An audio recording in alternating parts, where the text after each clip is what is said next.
오늘 본문은 공동체 안에서 형제의 죄를 어떻게 해결할 것인가에 대한 이야기를 다루고 있습니다. 예수님은 그 방법에 대해서 먼저는 당사자가 홀로 찾아가서 권면을 하도록 하고, 그 다음에는 한두 사람이 가서 함께 충고를 하라고 이야기를 하죠. 이렇게 한두 사람을 더 데려가는 이유는요, 17절의 앞부분에서 그 형제가 그들의 말도 듣지 않거든 이라고 말하는 걸로 보아서는 함께 가서 여러 사람의 충고를 듣게 하려는 의도도 있는 것 같아 보이고요. 그리고 16절 후반부에서 그가 하는 모든 말을 두세 증인의 입을 빌어서 확정 지으려고 한다라고 하는 말로 봐서는 그 사람이 충고를 듣고 돌이키는지 돌이키지 않는지에 대한 증인으로 삼기 위함인 것 같습니다. 그러나 그렇게까지 하고도 그 사람이 자기 죄를 돌이키지 않게 되면 교회 공동체에 이 사실을 고하고 교회의 말조차도 듣지 않게 된다면 아예 교회 사람이 아닌 사람으로 여겨버려라, 이렇게 이야기를 하고 있죠. 그러니까 교회 공동체에 어떤 성도가 죄를 짓게 되었을 때에 이러한 절차들을 행해서 나중에 이렇게 공론화를 해서 문제를 해결해라, 이렇게 얘기를 하고 있는 것이죠. 그런데 여기서 오해하지 말아야 될 것은요, 교회에 말해야 한다라고 하는 말이 꼭 담임 목사님한테 가서 일러 바쳐라 이런 이야기로 오해할 수 있는데, 그런 말이 절대로 아닙니다. 이것은 교회 공동체 안에서 공론화를 시키라는 이야기예요. 그러니까 목회자의 권위에 기대어서 이 문제를 해결하려고 하지 말고 교회 공동체 자체가 가지고 있는 그 힘으로, 그 의견을 통해서 이 문제를 해결해라, 이렇게 얘기를 하는 겁니다.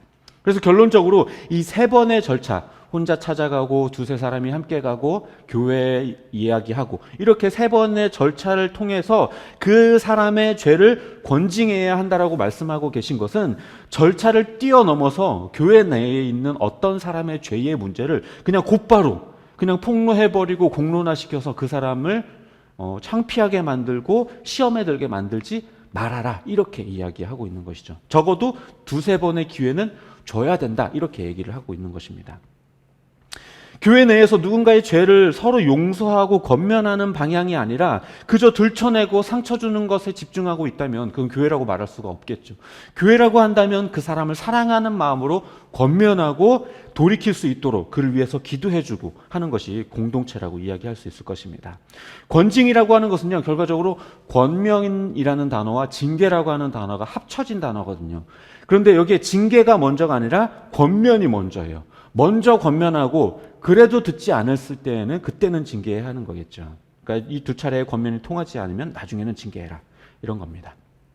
하지만 이 징계 역시도 그 사람을 돌이키기 위한 것이지 미움이나 혐오의 마음으로 그 사람을 그렇게 잘라낼 마음으로 할 것은 아니라는 것을 오늘 본문은 이야기합니다. 이런 의미에서 사실 오늘 본문은 지난 시간에 다뤘던 내용과도 연결점이 있어요. 예수님께서는 주 안에 거하는 한 사람 한 사람, 그 작은 자들을 귀하게 여기신다, 이런 이야기를 지난 시간에 했었잖아요.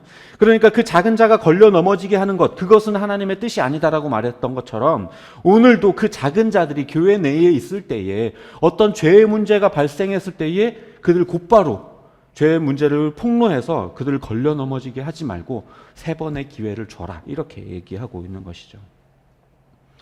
그렇게 한다면 그 사람을 잃지 않고 얻게 될 것이다 라고 이야기를 하는 거예요. 물론 그렇다고 해서요, 이런 말들이 교회 안에 있는 죄들을 무조건 다 덮어줘라, 이런 얘기를 하는 건 절대로 아니에요.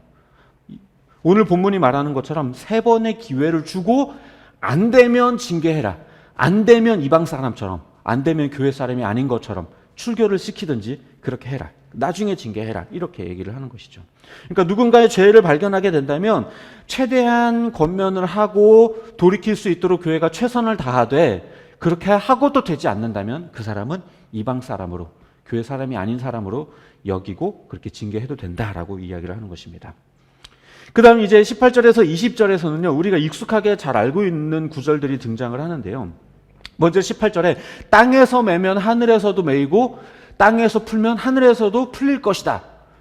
이 구절이요, 우리가 앞전에 얼마 전에 봤던 본문에서 등장을 했죠. 베드로가 예수님께 믿음의 고백을 했을 때에 예수님께서 그 베드로에게 내가 천국 열쇠를 주마라고 하면서 하셨던 말씀이 바로 이 말씀입니다. 그런데 그때도 그렇지만 이 본문은요, 기도하면 해달라는 대로 뭐든지 다 들어주겠다, 이런 의미가 당연히 아니에요. 내가 원하는 일에 대해서 기도하면 하나님은 무조건 응답하게 돼 있고 원하는 대로 내가 다 할 수 있다. 내가 하고 싶은 거, 내가 갖고 싶은 거 기도하면 다 가질 수 있다. 이런 의미가 아니라는 거예요. 언제나 성경은요, 이렇게 한 절만 따로 떼어서 이해하게 되면 굉장히 위험해져 버릴 수가 있습니다. 본문의 흐름 속에서 해석되어야 그렇게 바르게 이해할 수 있게 되는 것이죠. 그러면 오늘 본문 15절에서 17절까지 계속 이야기했던 건 무엇에 대한 이야기예요? 바로 형제에 대한 권징에 대한 이야기를 하고 있잖아요. 그 사람을 권면하고 어떻게 징계할 것인가에 대한 이야기를 하고 있으니까 지금 여기서 땅에서 매면 하늘에서도 매이고 그리고 땅에서 풀면 하늘에서도 풀린다. 이 말은 결과적으로 어떤 의미를 가지고 있느냐? 권징의 흐름의 이야기에서 너희가 이 땅 가운데에서 그 형제의 죄에 대해서 매도록 한다면 나도 매도록 하겠다. 그리고 너희들이 저 형제의 죄에 대해서 풀어준다면 나도 풀어주겠다. 다시 말해 이 교회의 이 권징의 권위가 바로 하나님으로부터 온 것이다. 그냥 단순히 사람들이 모여서 결정한 것이 아니라 하나님이 그 권징의 과정 가운데에 하나님께서 그 권한을, 그 권위를 부여해 주신 것이다 라는 의미가 이 18절에 내포되어 있는 것입니다. 이제 그 다음 19절인데요. 이 19절에서는요, 두 사람이 합심해서 무엇이든 구하면 하나님께서 이루어 주신다. 이 19절 역시도요, 18절의 의미처럼 뭔가 뭐든지 구하면 다 주시겠다라는 말처럼 그렇게 보여요. 한 절만 딱 따로 떼어서 보면요. 하지만 아까도 말씀드렸던 것처럼 당연히 흐름 안에서 이해되어야 되겠죠. 그렇지 않게 되면요, 우리가 어떻게 이해하냐면 교회 안에 이런 뭐 어떤 성전 건축이라든지 뭔가 중대한 일이 있을 때 여러분 우리가 두세 사람이 합심해서 기도하면 하나님이 들어주십니다. 기도합시다. 이렇게 돼버리는 거죠. 그래서 두세 사람이 기도하면 다 될 것처럼. 그런데 그것은 절대로 그런 말이 아니에요. 성경에는요, 무엇이든지라는 단어가 가끔은 아니죠. 상당히 자주 등장해요. 모든, 무엇이든지, 누구든지 이런 표현이 되게 많이 등장을 하는데요. 이게 아무런 제한 없이 그냥 무한한 그런 단어가 아니에요. 당연히 뭔가 제한이 채워져 있어요. 그러니까 한 절만 따로 떼어서 보니까 이것이 아무런 제한이 없는 것처럼 들리지 오늘의 본문의 흐름에서 보면 이것은 분명히 제한이 있어요. 이것은 현실적으로 생각해보기만 해도요, 말이 안 된다는 걸 알 수 있어요. 두 사람이 모여서 기도하기를 우리 둘 다 로또가 당첨되게 해주세요. 기도하면 되나요? 두 사람 다 로또 당첨될까요? 한번 두 사람씩 모여서 오늘 한번 기도해 봅시다. 두 사람이 모여가지고 기도하면서 우리 200살까지 살게 해주세요. 하면 살 수 있어요? 안 되잖아요. 이런 현실적인 것만 생각해봐도 이 본문에 말하는 무엇이든지라고 하는 것이 무한한 영역이 아니라 뭔가 제한된 영역 안에서의 무엇이든지라는 것을 알 수 있어요. 그럼 이 무엇이든지라는 것은 무엇이냐? 15절부터 계속해서 흘러오는 그 흐름, 즉 다시 말해 권징이라고 하는 교회 안에서의 권징이라고 하는 이 테두리 안에서 무엇이든지인 거예요. 자, 그러면은 형제를 권징하는 과정 가운데에서 무엇을 위해 기도할까요? 교회가. 주님, 저 사람이 저런 죄를 저지르고 있고 깨닫지 못하고 있는데 돌이키게 도와주세요. 저 사람이 회개하고 돌아오게 도와주세요를 기도하는 것. 그런 무엇이든지 기도를 하게 되면 하나님께서 들어주신다라는 거예요. 뭐든지가 아니라 이 제한된 영역 안에서 권징에 대해서. 그러니까 이 19절의 이 표현은 18절에서 이야기한 것과 연결이 또 되는 거예요. 18절에서는요, 땅에서 풀면 하늘에서도 풀고 땅에서 매면 하늘에서 매인다 이렇게 얘기를 했었잖아요. 근데요, 이 19절에서도 땅과 하늘이 언급이 돼요. 너희가 땅에서 두 사람이 기도하면 하늘에 계신 하나님께서 응답해 주겠다. 그러니까 너희가 이 땅에서 기도한다면 하늘에서 내가 응답하겠다. 너희가 합심해서 권징 대상자의 그 회개와 회복을 위해서 기도하면 내가 응답하겠다. 이런 의미인 것이죠. 그 다음 20절. 이 20절은요, 두세 사람이 내 이름으로 모인 자리에 나도 그들과 함께 있다. 이 구절은요, 보통 언제 많이 사용하죠? 언제 많이 사용해요? 기도 모임을 하거나 예배 드릴 때. 두세 사람이 모인 곳에 주님이 함께 하시니까 우리 예배 가운데 하나님 함께 하십니다. 이 말이 물론 틀린 말은 아니에요. 틀린 말은 아니에요. 맞는 말이에요. 그러나 오늘 본문이 말하는 의미는 아니에요. 이 20절 역시도 권징에 대한 표현이기 때문에 무슨 말이냐? 권징을 위해, 어떤 형제의 권징을 위해서 그 사람을 위해 교회가 모인다고 한다면 그 자리에 나도 함께 하겠다. 다시 말해, 너희들의 결정이 그냥 단순한 결정이 아니라 하나님께서 함께 하시는 결정이다. 내가 권위와 권한을 너희들에게 부여해 주는 결정이다 라는 이야기를 하는 거예요. 그러니까 교회의 권징에 하나님이 보증이 되어 주시겠다라는 의미가 이 20절에도 담겨져 있는 거죠. 그러니까 다시 정리를 해보면 18절부터 20절까지는 결국에 뭐냐면 이 교회 안에서 이루어지는 이 권징에 대해서 하나님께서 함께 하시겠다라고 하는 의미가 포함되어져 있는 겁니다. 그래서 이제 전체를 다 정리를 해보면요. 15절에서 20절까지 다 전체를 정리를 해보면 이제 교회는 미움이 아니라 사랑의 마음으로 세 번의 절차를 통해 최대한도로 그 성도의 죄를 권면하고 돌이킬 수 있도록 기도도 하고 함께 중보도 하고 합심해서 기도도 하고 권면도 하고 해야 한다. 그러나 그렇게 되지 않았을 때는 징계도 해야 한다. 그 과정 가운데 하나님께서 반드시 함께 하실 것이고 그 권위와 권한을 하나님께서 부여해 주셨다라는 것이 바로 이 15절에서 20절까지의 내용입니다. 그런데요, 지금 현대 교회에서 이런 권징을 행하는 교회를 보신 적 있나요? 이 세 번의 절차를 통해서 권징을 하는 교회 저도 못 봤어요. 저도 못 봤어요. 교회가 권징을 하면 성도가 상처받고 교회를 떠나기 때문에 교회가 공개적으로 어느 성도의 죄를 권징하기를 꺼려해요. 그렇죠? 하지만 오늘 본문을 봐서도 아시겠지만요. 이 권징이라고 하는 것은 징계가 목적이 아니라 바로 회복이 목적이에요.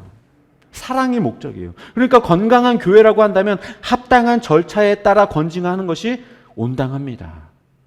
교회는 이 권징을 통해서 죄인들로 하여금 죄를 깨닫게 하고 그 권징을 위해 죄인을 두고 중보하면서 교회는 더 하나가 되어져 가고 그리고 그렇게 형제를 돌이키게 하면서 그 사랑은 더욱더 굳건해질 수 있게 되는 것이죠. 뿐만 아니라 그 과정 가운데에서 하나님이 우리와 함께 하신다라는 것을 또한 경험할 수도 있게 되는 것입니다. 따라서 이 권징이라는 것은요, 교회 안에 반드시 다시 되살아나야 하는 아주 매우 중요한 가치인 것입니다. 그래서 권징하지 않는 것은요, 도리어 그 사람을 배려하는 게 아니라 죄를 숨겨주는 게 돼버리는 것이고 그 사람을 사랑하지 않는 거예요. 물론 이 죄라고 하는 것이 아무런 절차 없이 그냥 무조건 들춰내고 이 사람이 이런 죄를 저질렀어 이렇게 돼버리는 것도 나쁜 것이지만 그렇다고 해서 아무 일 없다는 듯이 그냥 모른 체 하고 내가 괜히 말하면은 일 시끄러워지니까 모른 체 해야지 이것도 건강한 게 아니라는 거예요. 합당한 절차와 하나님이 주신 그 권한에 따라 사랑의 마음으로 교회 안에서 죄의 문제를 해결해 나가야 교회의 건강이 유지될 수 있는 거예요. 죄인은 교회 안에 존재할 수 있지만 죄는 교회 안에 존재하면 안 돼요. 교회 안에 있는 그 죄를 도려낼 수 있는 방법이 바로 이 권징입니다.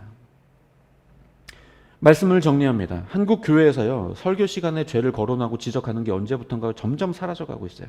그저 위로의 말이나 해주고 재미있는 얘기 들려주고 뭔가 지적 호기심을 채워줄 만한 그 멋진 말과 수준 높은 말들 이런 것들로 채워주고 있죠. 칸트는 이야기했습니다. 아리스토텔레스는 이런, 저는 멍청해가지고 그런 거 잘 모르는데요. 제가 뭐 일부러 얘기 안 하는 게 아니고요. 몰라서 얘기를 못 하는 거예요. 마음 불편하게 죄 지적하면 헌금 많이 하는 성도들 떠날까봐, 괜히 자기한테 표적 설교했다고 상처받고 다른 교회 갈까봐 걱정돼가지고 그런 얘기를 못해요. 권징도 마찬가지예요. 교회의 공동체가 누군가의 죄를 권징하게 되면 당사자가 창피를 당하고 모멸감을 느껴서 교회를 떠나게 될까봐, 그래도 우리 교회 장로님인데, 그래도 우리 교회 권사님인데 그러면 안 되지, 그냥 쉬쉬하고 덮어버리고, 그래도 우리 교회 장로님 매달 11조 몇백만 원씩 하는데